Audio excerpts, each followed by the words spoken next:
ایک ایسا سوال جو ہم سب کے دل میں ہے مگر پوچھنے کی ہمت نہیں کرتے۔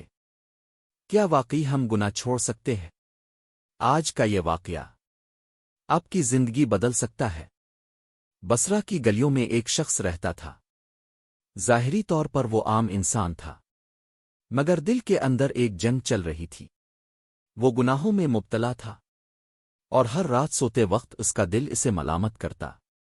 یہ تم کیا کر رہے ہو؟ ایک دن اس کا دل بھر آیا اور وہ دوڑتا ہوا ایک عظیم بزرگ کے پاس پہنچا۔ وہ بزرگ تھے حضرت حسن بصر۔ وہ کانپتی ہوئی آواز میں بولا، حضرت، میں گناہوں میں ڈوبا ہوا ہوں۔ میں بار بار توبہ کرتا ہوں، پھر ٹوٹ جاتا ہوں۔ مجھے کوئی ایسا راستہ بتائیں کہ میں گناہ چھوڑ سکوں۔ حضرت حسن بصر نے اس کی بات غور سے سنی اور چند لمحے خاموش رہے۔ پھر نہایت حکمت اور نرمی کے ساتھ فرمایا، اگر تم گناہ کرنا ہی چاہتے ہو تو پہلے میری 5 شرطیں پوری کر لو۔ وہ شخص حیران ہو گیا، سوچنے لگا شاید کوئی آسان راستہ مل جائے گا۔ جلدی سے بولا، جی حضرت، بتائیں وہ شرطیں کیا ہیں؟ حضرت حسن بصر نے فرمایا، پہلی شرط، جب گناہ کرو تو اللہ کا رزق مت کھاؤ۔ وہ شخص فوراً بولا، حضرت، یہ کیسے ممکن ہے؟ میں جو کچھ کھاتا ہوں سب اللہ ہی کا دیا ہوا ہے۔ حضرت نے فرمایا، پھر تم اسی کا رزق کھا کر اس کی نافرمانی کیسے کرتے ہو؟ یہ سن کر اس کا سر جھک گیا۔ دوسری شرط، جب گناہ کرو تو اللہ کی زمین سے باہر نکل جاؤ۔ وہ شخص گھبرا گیا، حضرت، یہ تو ناممکن ہے، پوری زمین تو اللہ کی ہے۔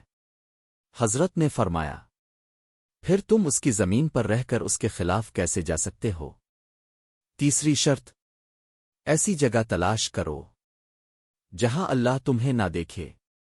یہ سن کر وہ شخص لرز گیا، حضرت، اللہ تو ہر جگہ دیکھ رہا ہے۔ حضرت نے فرمایا، پھر تم اس کی نظر کے سامنے گناہ کیسے کرتے ہو؟ چوتھی شرط، جب مک الموت تمہاری جان لینے آئے تو اسے روک لینا۔